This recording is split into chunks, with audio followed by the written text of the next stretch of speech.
Hi, my name's Emma, and let's talk spooky stuff.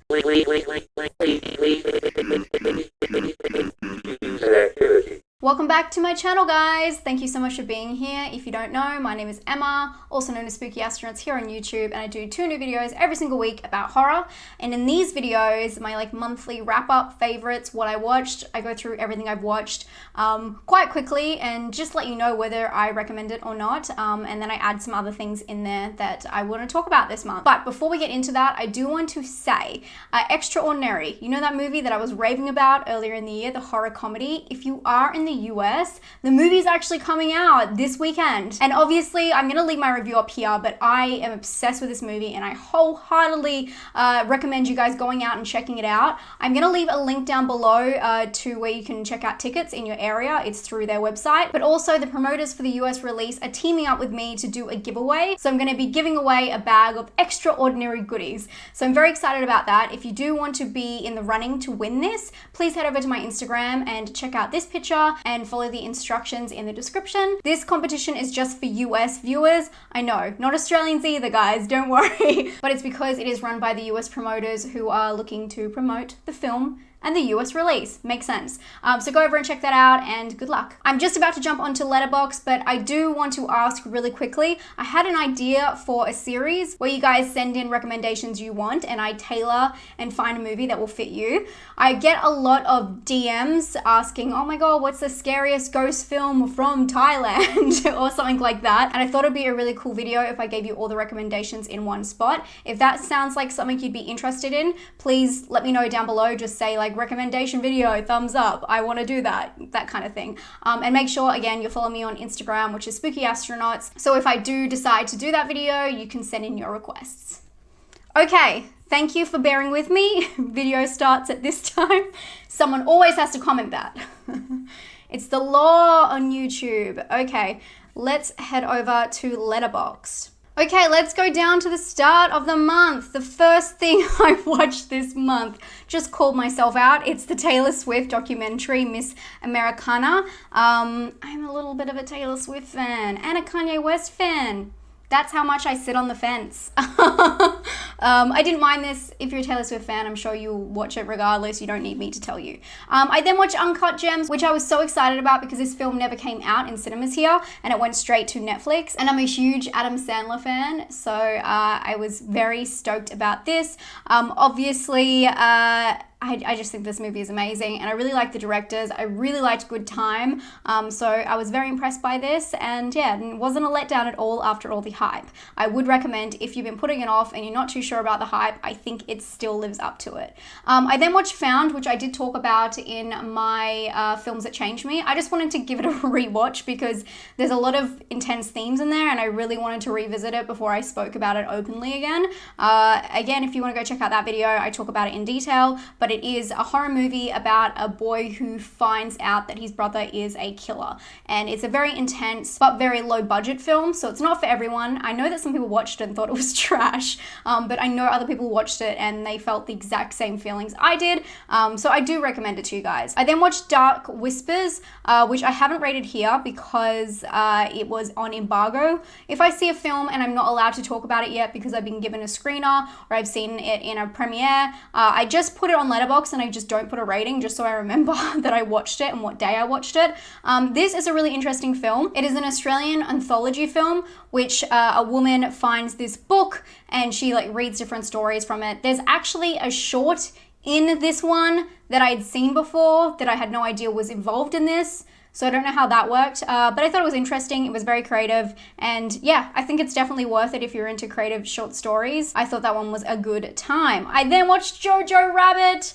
Talk about living up to the hype. I cried so much for this film. I thought it was beautiful. It was sad and oh man, it hit me in the feels. Loved that movie. I then watched Birds of Prey, which wow, I actually really liked this film. As you can see by my score, I gave it a 7. If you guys know, I'm not a huge comic book action fan. I felt like this one had a really good depth of character with the action, so I allowed it in my life. But people go at it about this film and I liked it, and that's all you need to know. I watched Swallow, which I did a review on. If you want to check that out, please do. Loved that film. Loved it. So good. highly recommend. And then watched Fantasy Island, which I did a review on. I gave this 2 stars, but sometimes I wonder if because something is lower than 2.5 for me, which is, under 5, I don't feel like it's worth it. If it's 5 is okay, under it is lower than average. And so normally I just like, okay, that's lower than average, I'll just give it a 4. But you guys need to be strict on me. I need to be more strict about what I give 4s to, because there's also 3s, 2s, and 1s. Believe it or not. I know there's also 9s and 10s. A lot of people give me shit about that, but that's a different discussion for a different day. Talking about a film that was in the middle, Horse Girl. I was very excited to see this film, and I know a lot of you guys were really excited about it too, but it kind of just was out of my grasp as I was watching it. I was really wrapped up in the story and characters. Alison Brie was amazing, and the bio for this one is a socially awkward woman with a fondness for the arts, craft, horses, and supernatural crime shows finds her increasingly lucid dreams trickling into her waking life. So we have seen this kind of thing done before, where it's kind of like a Sybil thing for me. I guess it's a little bit different, but where your dreams and your reality kind of get confused. And for what it was, I liked, but I don't know, there was just something that I couldn't grasp in this, and it kind of left me wanting more. I didn't mind the ending. I know a lot of people had a problem with the ending. The ending wasn't the issue for me. It was just where the peak was in the film. I kind of lost it for me. Didn't think it was bad, didn't think it was good. That's why I gave it a 5. Or a 2.5, as you see here. The Children Act, another film that wasn't good, wasn't bad. This film is more of a drama. I probably wouldn't recommend to any of you guys unless you're into kind of dramas, but I was very surprised by this one because I thought it was going to be about something completely different to what it was, and I felt a little bit tricked. Wouldn't recommend it. I then watched A Bad Mom's Christmas. To be fair, I was recovering at this time from some surgery I had recently, and guys, I was on medication. I didn't know what I was doing, I swear, and I regretted my choice. Here's where it gets really interesting and we get back into the horror, so thank you for bearing with me. I watched The Last House on the Left. I thought I had seen this film before and I just wanted a refresher. It's on Stan, which is an Australian streaming service. When I started watching it, I realized I'd never seen the film in full, and it was very different to what I thought. I know my friend Lizzie, Carnage Candy, I'll link her channel down below. She did a review on it recently, and I saw that she was really scared to watch the film initially. I feel like this film's disturbing factor, it kind of loses it a little bit because it's so overacted. I know is this controversial? I don't know. This is just my opinion, right? But I just didn't feel it. I wasn't in love with this film. It seemed very like stereotypical. Obviously it started a whole genre, and it came about the same time as a genre, and it was, a pillar for a lot of horror movies going forward. But do I rate it as a standalone film? Not really. Eek. Does anyone else like this film? Let me know why you like it down below. I just didn't feel like it was like this terrorizing film that we have all remembered it as.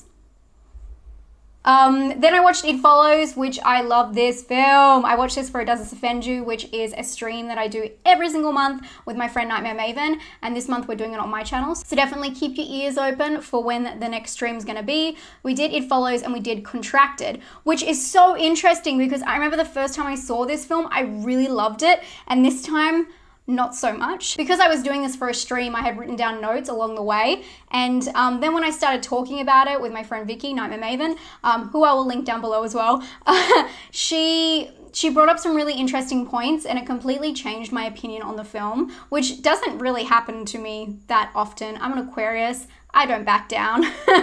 And yeah, I was very interested by what I actually thought about the film and really speaking on it and realizing that the film's kind of full of shit. I still gave it a 3.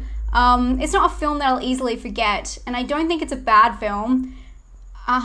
I'm really torn on that one still. I then watched Contracted Phase 2, which I hadn't seen. Phase 2 actually starts at the end of Phase 1. Like, obviously that's why it's called Phase, but it's a continuation straight from the end. And I kind of like where it takes the characters. I thought that was cool, but the whole film is really hard to follow and really boring and just has no point to it, and would not recommend. I then watched this short film that was sent to me, and I was really interested and intrigued by this idea, and I think a lot of you guys will really love it too. It's called Tingle Monsters, and it's about a girl who's like a streamer, and she's doing ASMR, and she has someone come into her home. I think that the way they captured the live stream was perfect, and it's really believable. If you can watch it, I really felt like it was a solid idea, and I would love to see this in full form. Usually for shorts, you can tell straight away if you want to see that turned into a feature, and I would love to watch this as a feature with the same girl cast because she was amazing. And then when I was on the short film train, I watched Knife Point. This was because I was writing down my thoughts on Swallow, and it's by the same director as Swallow, and I wanted to see what else he had done. It's about a religious family that offers a traveling knife salesman a ride on their way through upstate New York.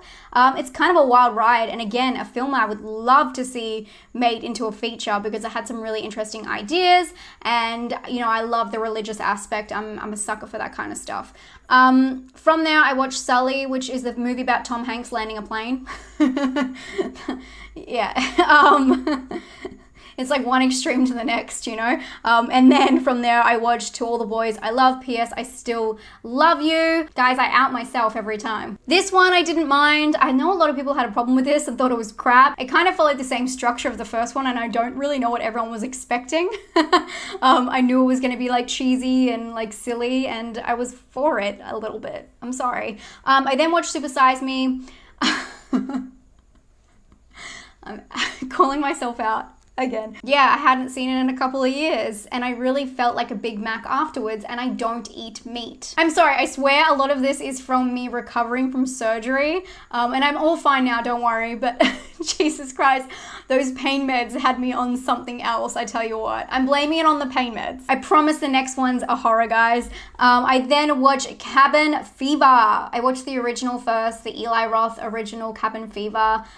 It was not like I remembered it at all. It has not aged well. The language in it is appalling, but there's something that's just charming about that film, and I don't know what it is. It still stays as a staple, even though it's not well done. And don't get me wrong, I'm one of those people who actually like Eli Roth, but it's just such an early 2000s movie, and maybe that's why I find the charm from it, but I don't think it's a good movie by any means. I then watched the new remake, the 2016 remake of Cabin Fever.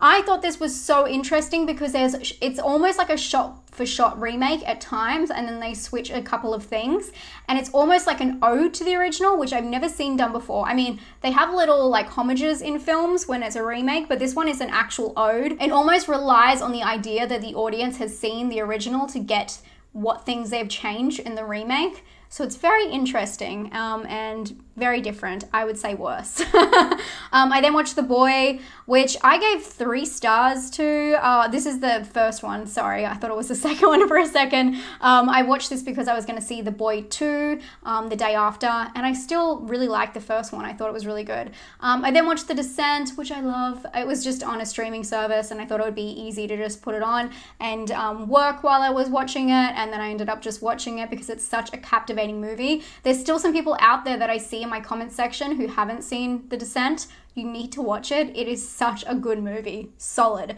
And then I watched The Descent Part 2, which again, I forgot was a continuation. It's kind of like The Contracted, where it's exact continuation. There's a couple of like flaws in that film, and I'm not someone who really relies on complete logic in films. Like, things in certain films don't bother me, but the premise of this one kind of bothers me because there's no reason that it would start that way.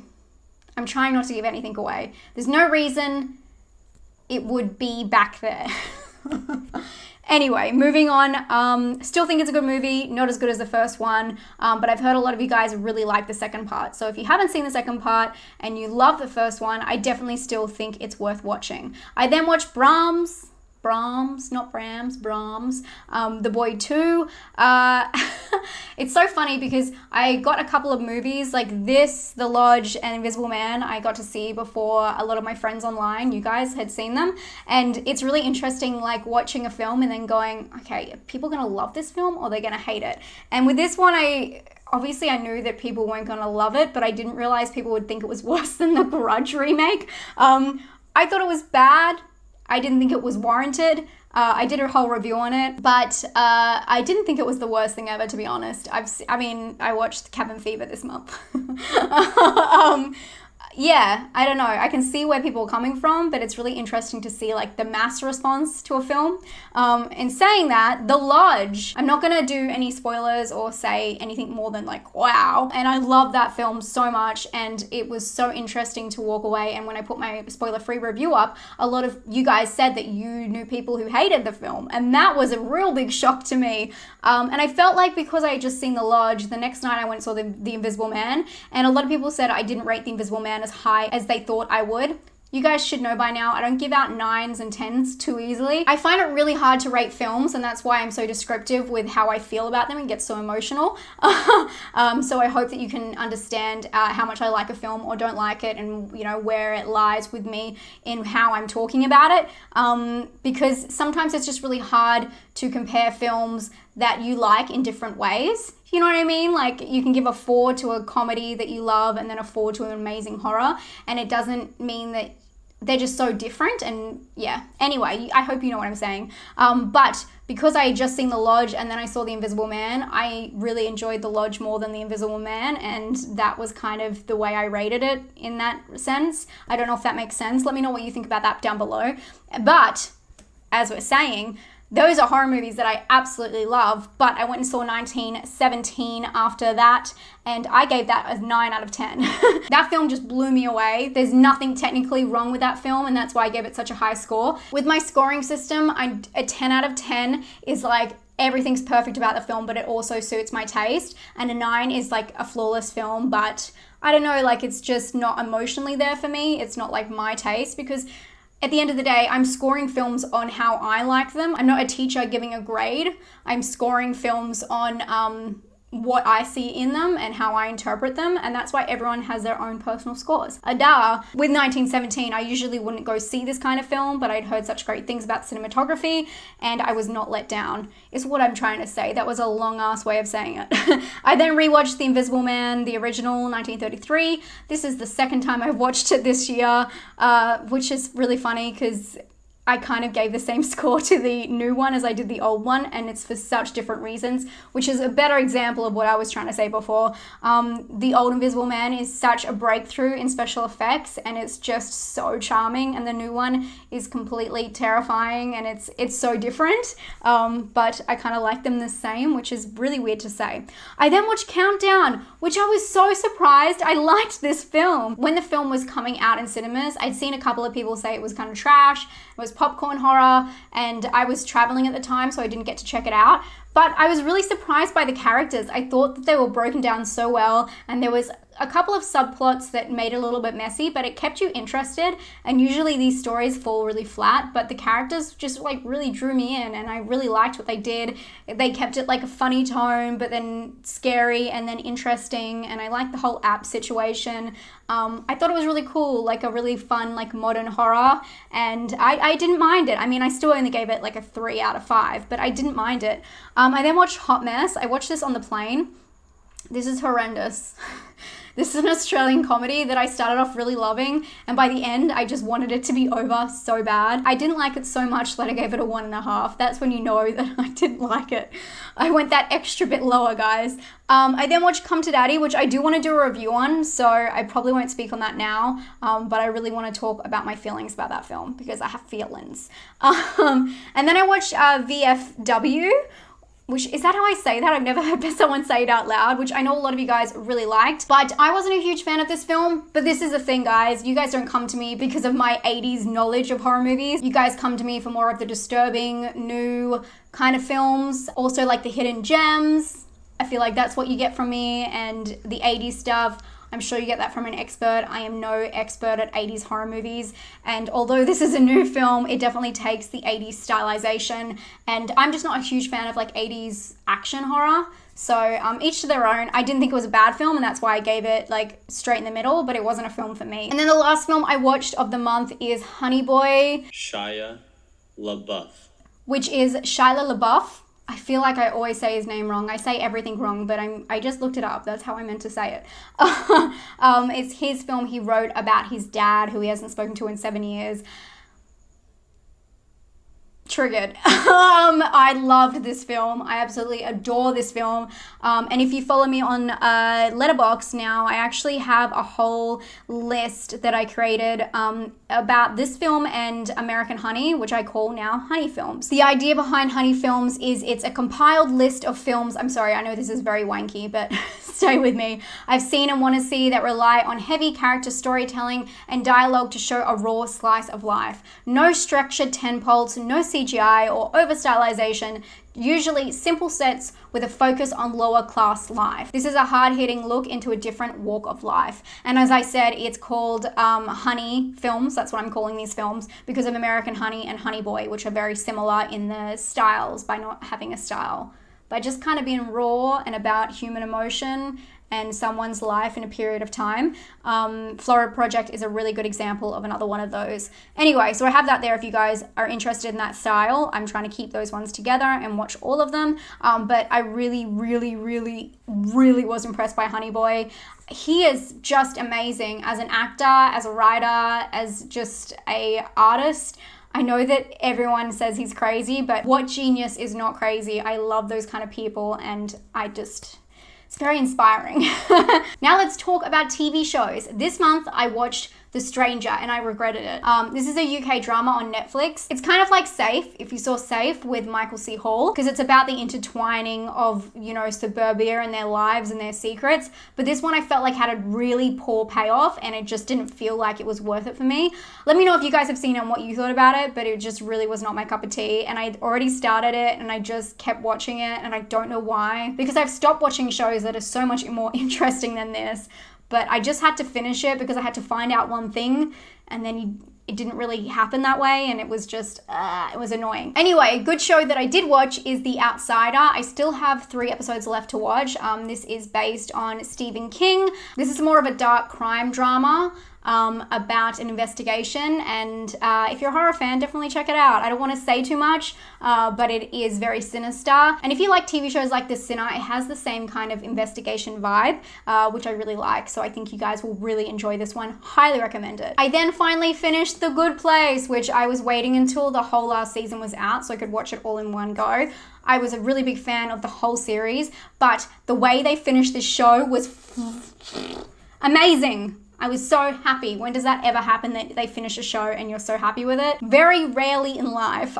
6 Feet Under in this and Arrested Development. But this one, I was so happy and very comforted by the ending. And if you have watched the show, please stick it out to the ending because it's very much worth it. I cried. It was beautiful.